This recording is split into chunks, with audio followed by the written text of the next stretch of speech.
My name is Sam Parker. I am 11 years old, and I go to World of Inquiry. And this is my mom, this is my dad. This is my dog Callie. I usually play football, baseball, and soccer. Sammy was diagnosed at 6 months old with neurofibromatosis. It's NF1. And there's no real way of knowing the severity. It's just sort of, you deal with what you have. There's no cure. The treatments is generally restricted to just removing any growth that becomes a problem.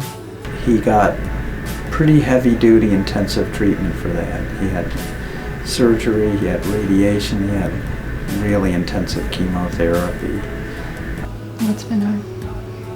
Just going up to the hospital every 2 weeks, going to Philadelphia every 3 months. It's sort of been a roller coaster. You know, there's a lot you go through as a parent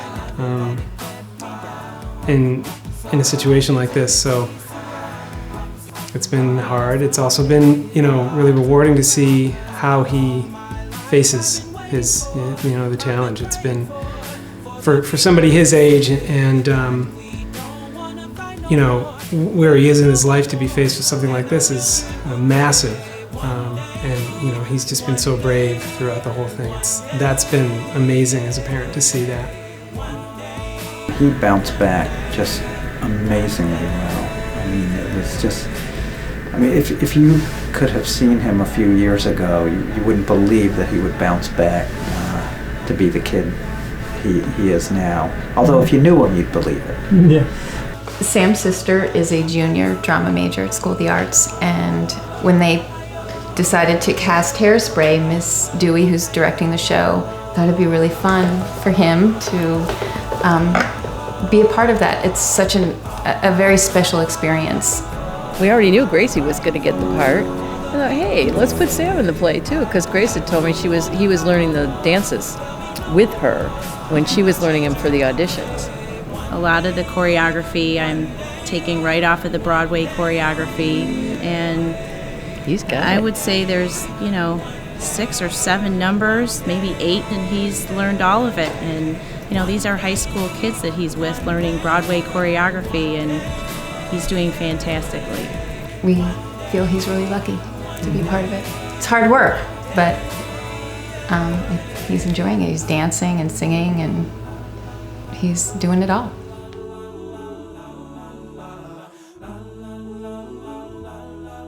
Getting to know the Yellow Jackets has been really nice. It's just great to see somebody who's on TV and all that. Sammy is just a bundle of joy. Every time I came into World of Inquiry to work with the kids, this guy is smiling his head off and is just ready to work. And his passion for music is pretty incredible. I mean, I know he's going through a struggle right now, but he's definitely keeping his head up and working really hard to get to where he wants to be in life, and everyone can appreciate that. There's a lot that he's going through, and he's being a champ about it. He's here. Whenever anyone goes through something like that, it's incredibly life-changing, let alone an 11-year-old, you know, who's strong enough to, you know, overcome and, you know, battle this. It's really cool seeing with the Yellow Jackets. He had a surgery 3 years ago and removed, you know, a lot of tumor in his chest and a little bit of his neck. And the tumor that was in his neck was around his laryngeal nerve. When you remove one, you know, you get sort of a raspy voice and you don't have your full voice. And so he lost the one in that procedure. And so, yeah, he's always actually had a great voice. He's always been able to, you know, a great sense of tone and pitch. He still does, and now he's just got the Rod Stewart thing going. The Yellow Jackets, what they do in terms of just teaching these kids musically in such a fun way. I mean, it really, I've watched some of the rehearsals, and it's really interactive and it's super fun and they're so energetic. All these kids are just beaming.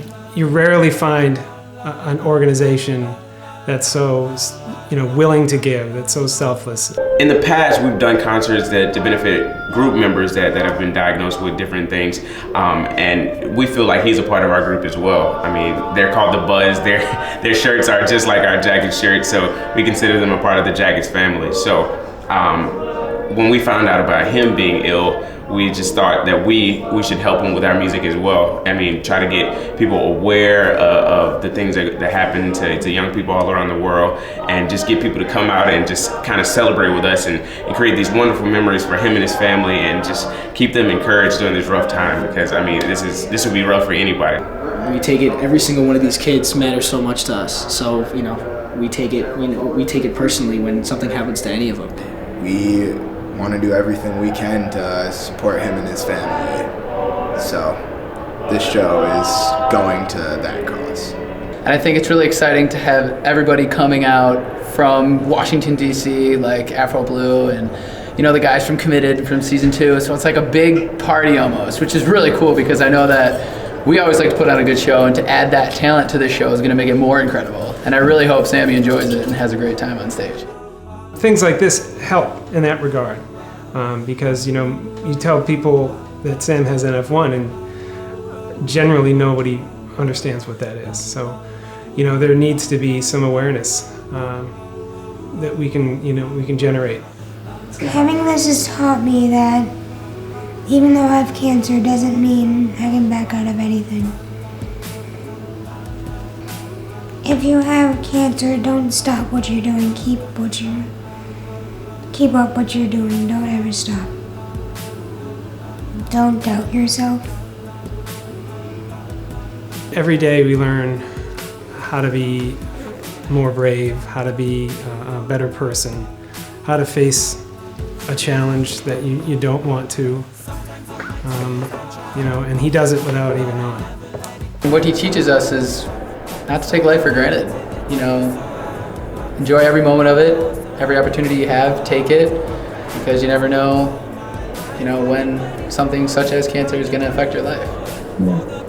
You should just live every day to the fullest, you know what I'm saying? Don't take anything for granted. And I mean, most people go around hanging their heads all the time, just like we learned about in Kenya. People are always smiling and they're just happy to just be alive for another day and just enjoying every bit of each day, you know what I'm saying? So I think what we can learn from Sammy is just to just keep striving, just keep living life, just like I said, and just believing in ourselves and just chasing whatever comes your way. To be grateful for, who we have, what we have, everything that we do, every day that we have. Grateful that we've met each other. I'm so happy that I've gotten to work with these kids over the past semester. It's been truly an amazing experience and a huge impact on my life. Half of Sam's life has been inundated with scans and pokes and surgeries and medicine and travel to more scans, and he doesn't often get to consider himself lucky.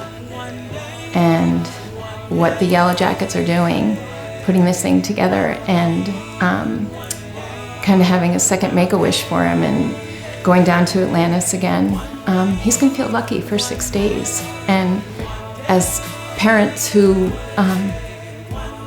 want to do anything during this time, having your kid feel lucky is a huge gift. It's a really huge gift.